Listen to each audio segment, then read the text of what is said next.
Hey guys, and welcome back to another Microsoft Office how-to using Excel. And basically what I did was I went back to our super slick chapstick data file that we've been building off of.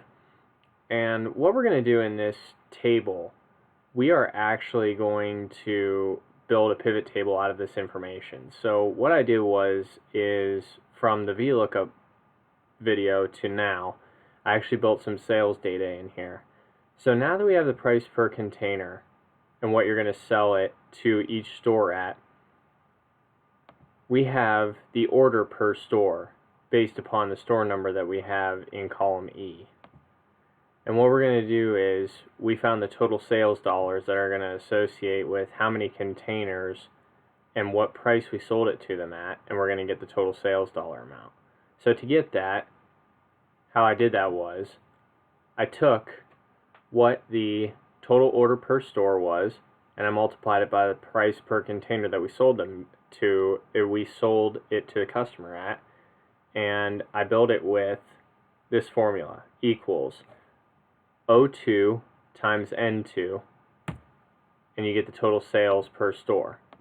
And I use the fill handle here, and if you double click that fill handle, that's going to send it all the way to the bottom of your data.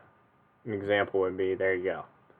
So it filled it all the way down to the bottom. Again, I just used miscellaneous numbers, but I just wanted to get you a feel for how this formula works and then how the fill handle operates.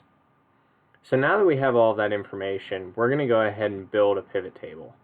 So to build a pivot table, you are going to select the top left-hand cell inside of all of your data, and you're going to click into that cell. Then you're going to go to Insert. Then you see this option here that says Pivot Table. I'm going to hit Pivot Table. Notice select a table or range that you want to pull your data from. Your raw data is the tab at which you're pulling the data from, and it is pulling, and it's actually giving you a circular reference to the table, and it's going to keep, and again it's going to grab everything from A1 to P 10,104. Just to double check, you grab all of your data, P, and it goes all the way down to the bottom. What you're going to do is you're going to do a new workbook, or a new worksheet, and you're going to go ahead and hit OK. Now that you have a pivot table, see that this pivot table is unpopulated. So now what you're going to have to do is you're going to go over your pivot table fields and you're going to select the criteria that you want to see. So here, I'm just going to go ahead and rename this sheet pivot table. So now way you don't get anything confused. What I'm going to do is let's just say in a business scenario, we want to see how much sales we're getting out of each product type. So if we're going to do that, we're going to hit product type. And here it organized all of my product types: bourbon, the cotton candy, the Dr. Pepper raspberry, and the vanilla. So now, to get the total sales to populate into there, we want to see how much sales we're getting per store, or sorry, per chapstick. If we select total sales, it automatically goes into the values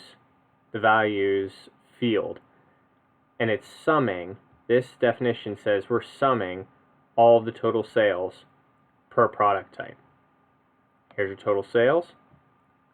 I'm going to highlight all of those, and I want to make this a dollar amount. So based off of this and all the sales that we've had, here are all your totals. So you're making north of $112 million in chapstick. It's pretty good. Anyway, so this is how you make a pivot table. And in this section, this is where I'll stop the video for now, but then I'm going to show you how to organize all of this data if we fill in the customer name, the store number, and I'm going to show you how to manipulate it based upon what kind of information is poured into this pivot table. So I'll show you that in the next video. Again, thanks for watching. Be sure to like, comment, and share. Comment any questions that you might have as we move through these. I know that some of this stuff gets kind of confusing, but I want to make sure that I cover everything that you need to basically get better at using pivot tables and to manipulate the data as much as you can. So again, comment if you have any questions.